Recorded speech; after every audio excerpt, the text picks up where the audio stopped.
every setback is a setup for a comeback, right? We know that every setback is a setup for a comeback. Well, then why do we not remember that in the midst of the storm? Okay? When the fire is happening, do we know that forests, they have to have a burning, they have to have a clearing in order for a rebirth to occur, for a resurgence of growth? And like I said, if we know that, then why don't we remind ourselves of that while we're going through our trials and our tribulations? But we all just need practice. We need practice. We need reminders. There's something that occurred with me this past week, and my friend and I were talking about it, and I said, well, we were talking about lessons that we have to learn, that we get in life. Everybody, we all get those lessons that we get taught over and over and over again because we haven't learned it, right?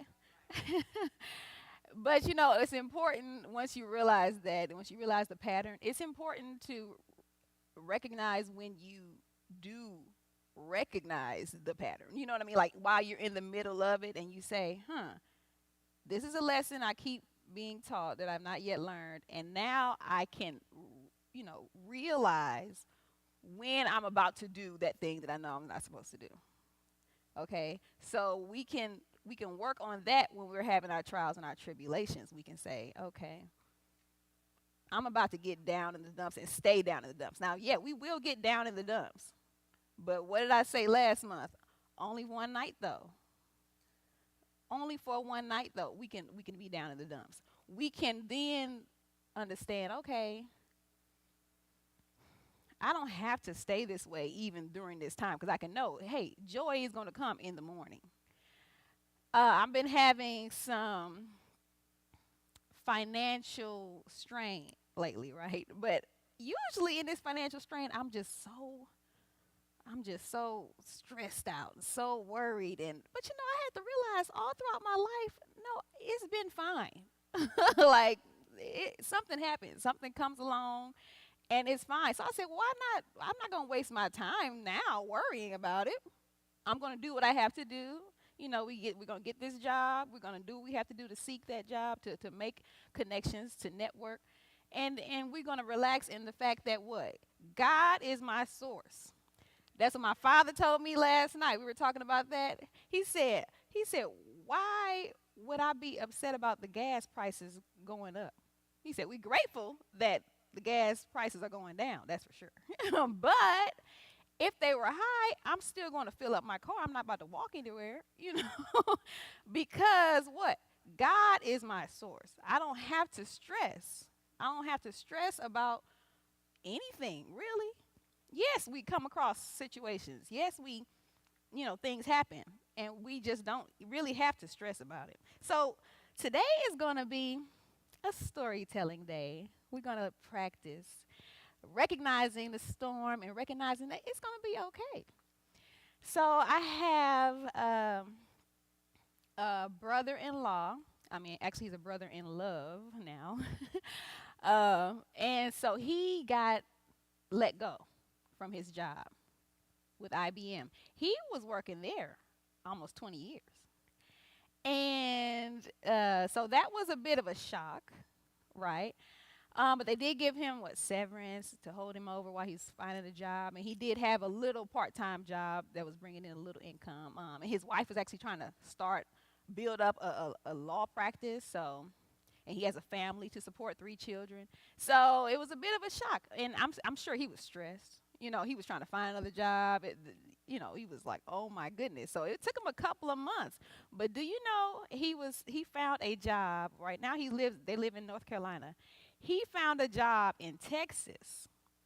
And Texas is where they actually were wanting to move to because they have family there. They don't have family in North Carolina. They've been living in North Carolina because of his job.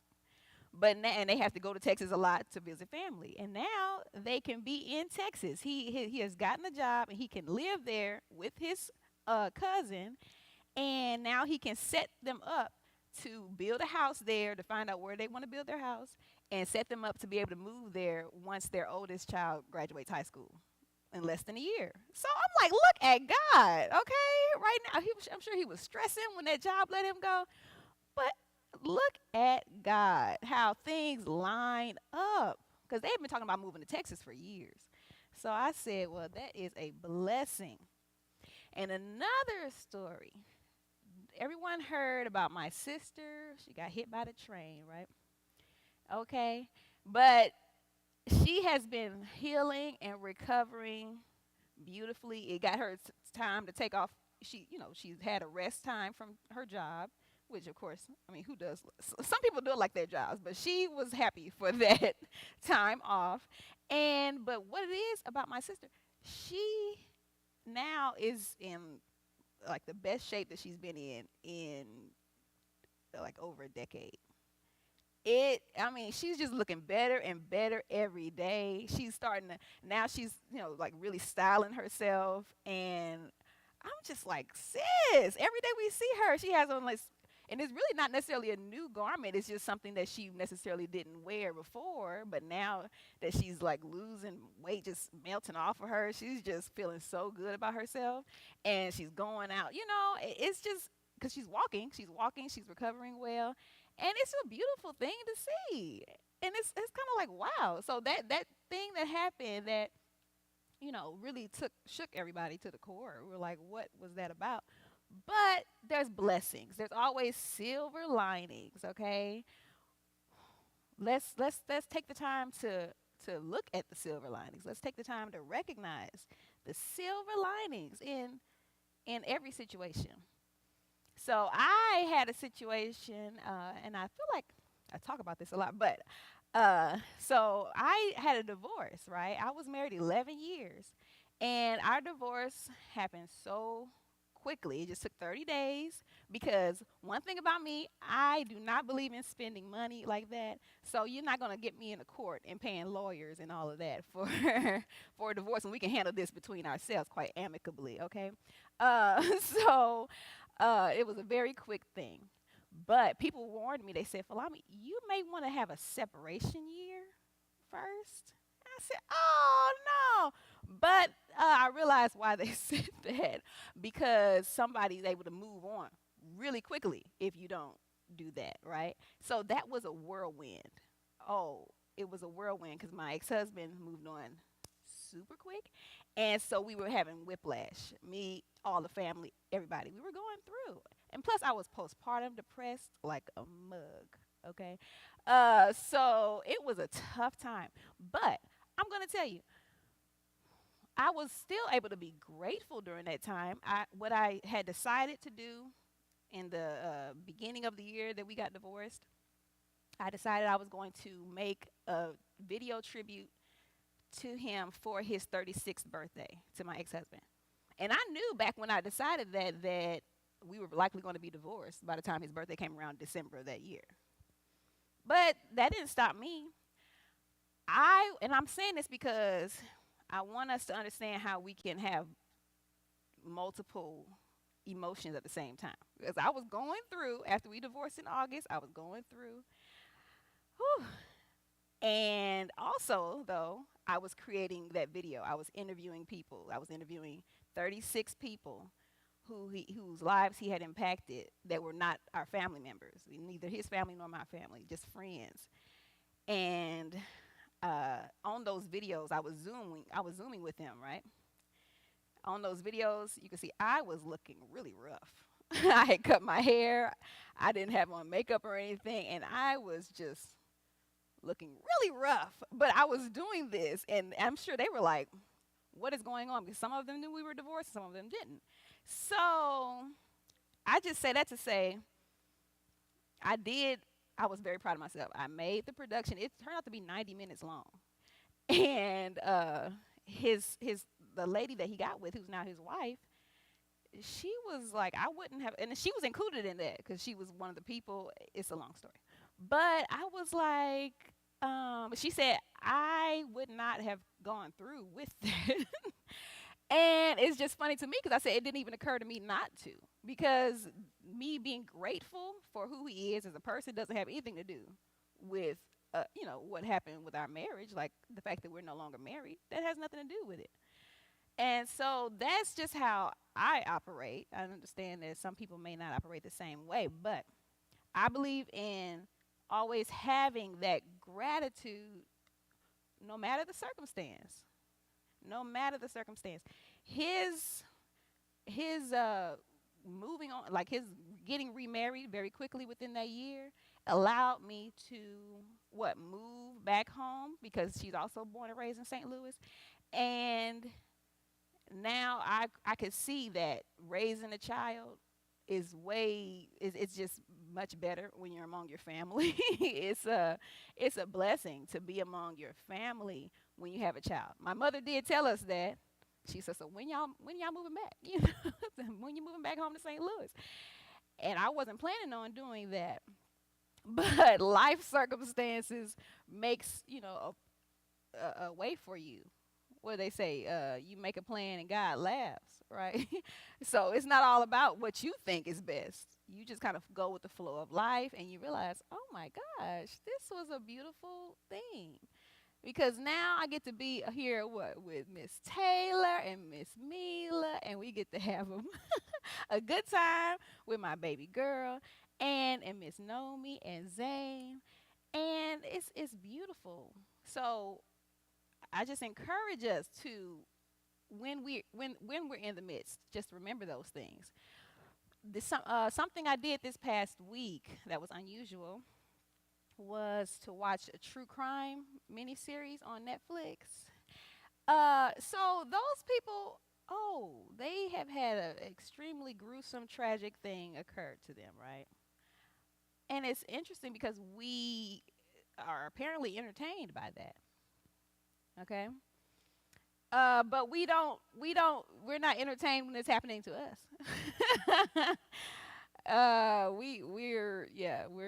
We don't have that same like, oh, let me look and see what's happening. But what I would say to you is, how about you do that? Because while I was going through all of that, we were having whiplash and all of the transition with my divorce and his new wife. I was like, this is a hot mess. This is, a sucky situation. But I'm gonna tell you what, it's very interesting. It's a very interesting story, and guess what? It'll go great in my television show that I want to make based on my life. Like my friend, she told me, she said, "You always think of everything as a film or a TV show," and I'm like, "Yeah, because that's what our life is. There's a reason. There's a reason that memoirs and biographies, autobiographies, are bestsellers. Okay, because the human life experience is very interesting. So when you're going through something, just think, okay, this is gonna be great in my life story. Okay, this is gonna make me residuals in the future. Okay, who wants to write a book? Okay, there's authors in here. There's Miss Cretia, an author. There's Niana Tumpe, an author. If anybody else is an author, raise your hand. Okay, right, Mr. D, of course, right. Okay, so think of it like that. Like, this is gonna make me some residuals. That's all I think about. If I'm being honest with you guys. So, definitely we want to remember that. We want to remember.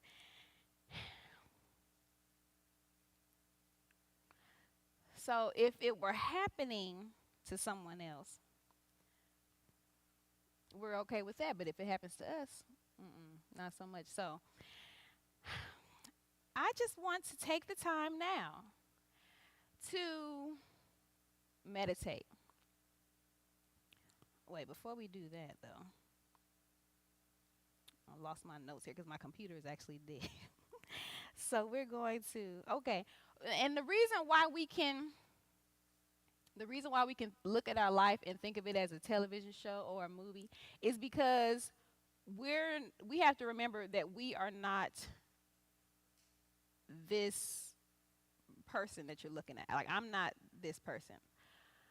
I am a creative source, an energy source that actually has created the whole universe, and I'm just looking at this person's life.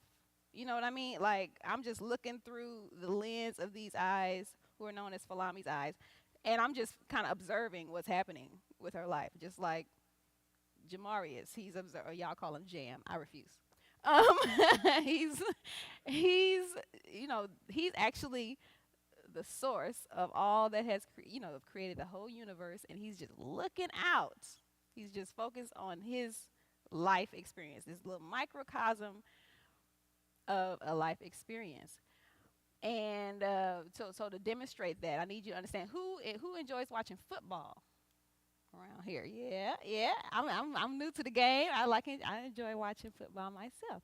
So when we're watching this live game, we are a person sitting here watching this screen that is projecting what is happening off in Philadelphia. Okay, so we're not there actually looking at it. So that's what we have to remember, as we are the source looking through these lenses. This is like a television screen, and we're just observing what's going on. Yes, we have a part to play. Yes, we are actor. We are an actor in our lives, but we just have to have that sort of detachment and realize we are just observing. Though, I mean, we can enjoy it. It can be entertaining no matter what. So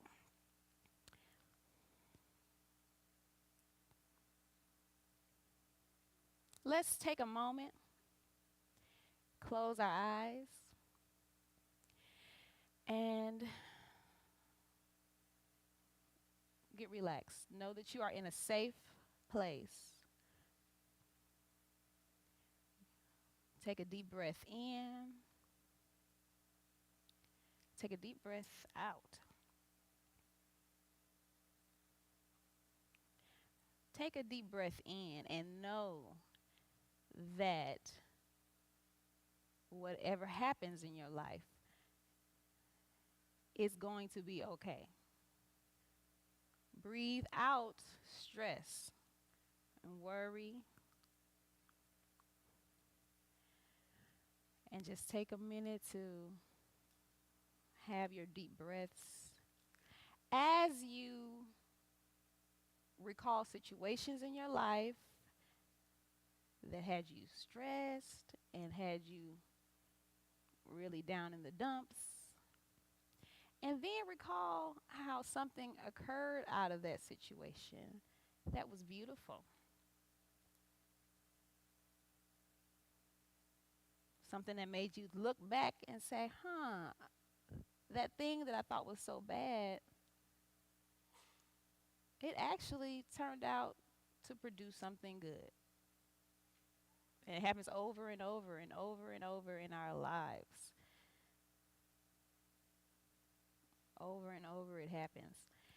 So we can remember, while it's happening, we can remember that, oh, something good is going to come. I don't have to be worried. Deep breath in, deep breath in. Deep release, release, take a breath out.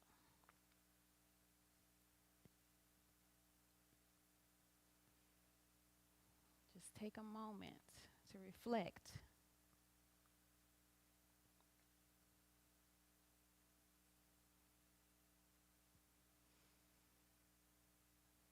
One more deep, deep breath in.